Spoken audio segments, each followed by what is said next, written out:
Tani kam kënaqësinë të ftoj drejtorin ekzekutiv të Eni SPA, zoti Claudio Descalzi. Buon pomeriggio a tutti.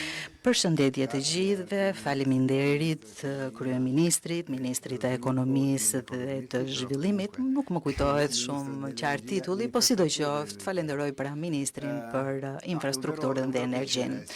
Është me të vërtet kënaqësi të jem këtu me ju. Është një kënaqësi e vërtet të jem këtu me ju për të folur për një projekt. Folën ministrat pak më parë, por doja të thoja që është një projekt shumë novator. Është i pari projekt i cili bën bashk nevojën që ka një vend, pra një fakt publik, me një ent privat, apo më sakt, me një shoqëri private, pasi 30% e saj i takon shtetit. Ne jemi të listuar në bursë në Milano, por njihemi një herësh edhe në Shtetet e Bashkuara të Amerikës.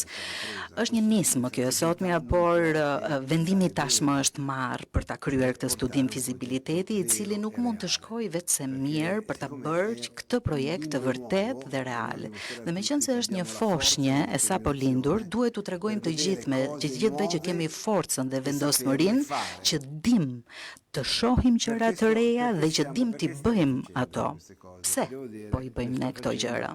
Më duhet të them që po i bëjmë këto gjëra sepse në radhë të parë kryeministri Edi Rama disa muaj më parë më dërgoi një mesazh në të cilin më thoshte: Claudio, në këtë situatë që është kaq e luhatshme, duhet të gjejmë instrumente të reja, novatore, duhet bëjmë gjëra të reja pikërisht për të luftuar këtë luhatshmëri.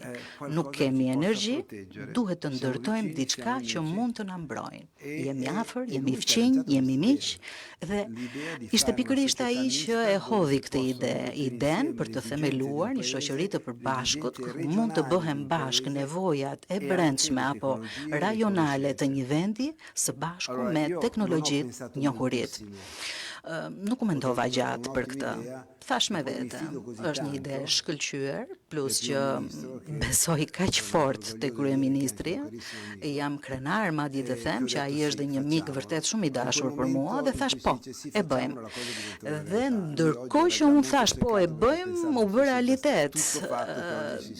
Dhe gati ai e mendonte që gjëja ishte e bërë, dhe gati sikur thoshte që po pse sot e gjetëm po ta bën, për ta bërë, e mendonte të bërë.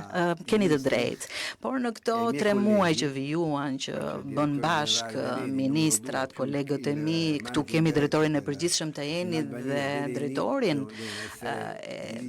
menaxher të Enit të shoqërisë që funksionon këtu në Shqipëri, mua do më kishte pëlqyer që përpara verës, përpara korrikut, u thash do më kishte pëlqyer që të vija këtu në Shqipëri përpara kryeministrit dhe të tregoja diçka të kryer dhe të bërë, pra një shoqëri të krijuar dhe një plan për t'i bërë gjërat. Ky është një angazhim që unë do doja të merrja në emër të shoqërisë sime. Sigurisht nuk është një angazhim që mund ta marr në emër të qeverisë, por unë mendoj që duhet ta shohim me kujdes.